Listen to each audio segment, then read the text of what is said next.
Today we're going to talk about social media marketing for roofers.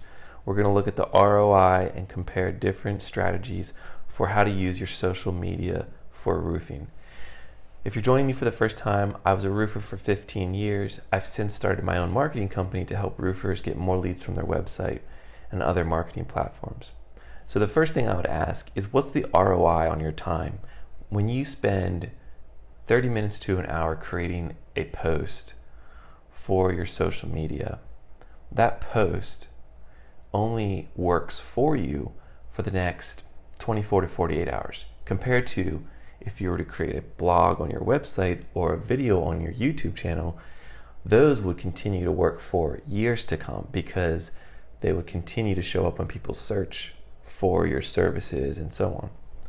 So you got to think about the ROI on your effort. The reason I say that is because some people get really excited about social media and they neglect the effort of building out their website, which is highly valuable to the long-term gain.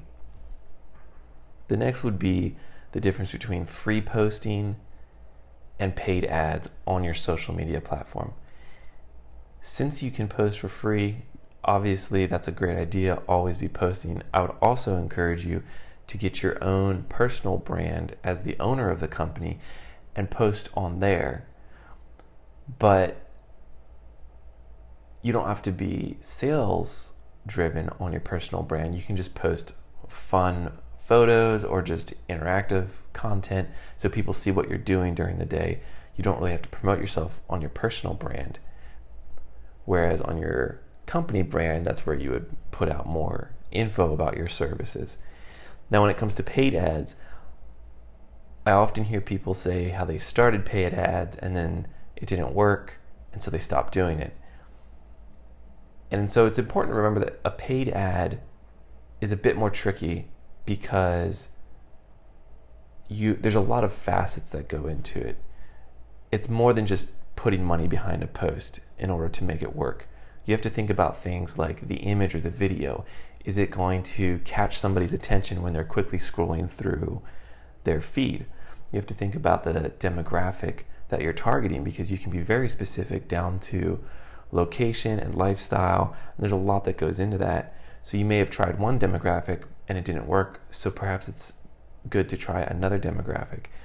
Then you've got locations, and you've got also the words of your ad. So the first few words, what does it say? Does it catch their attention? Does it give them an offer? Is it enticing them to click on your ad? Is the offer worth their time? As you can see, there's just a lot that goes into it. It's not a quick and simple post. And once you do post something in an ad, you also have to run a lot of tests. You have to make sure that it's working, or figure out what's not working, make slight adjustments. And so it's time consuming, and it's not just a quick fix. And lastly, I would want to talk about the platform. So there's a lot of platforms out there: YouTube, Instagram, Facebook, TikTok. You've heard them all. Think about where your users are. Think about the type of information you want to give. YouTube tends to be a lot of educational videos, so you can educate your customers on YouTube. Instagram is more visual, so you could put nice photos of your company and what they're doing, the projects that they're doing. TikTok tends to be a lot of humor or showing off projects that you're doing, and you can get real creative with those things, so you can show before and afters and all of that stuff. So you kind of figure out what platform fits the type of information that you want to put out, and then you just want to be consistent. You don't want to go, it depends on how much energy you have, but if you choose every platform from Pinterest to Instagram and so on, you're going to run yourself thin. So you want to be consistent. Start off by picking one platform, build momentum. Once you're consistent, go ahead and start another one, and so on. If that helps, please leave a comment or ask a question. I would love to talk about marketing with you.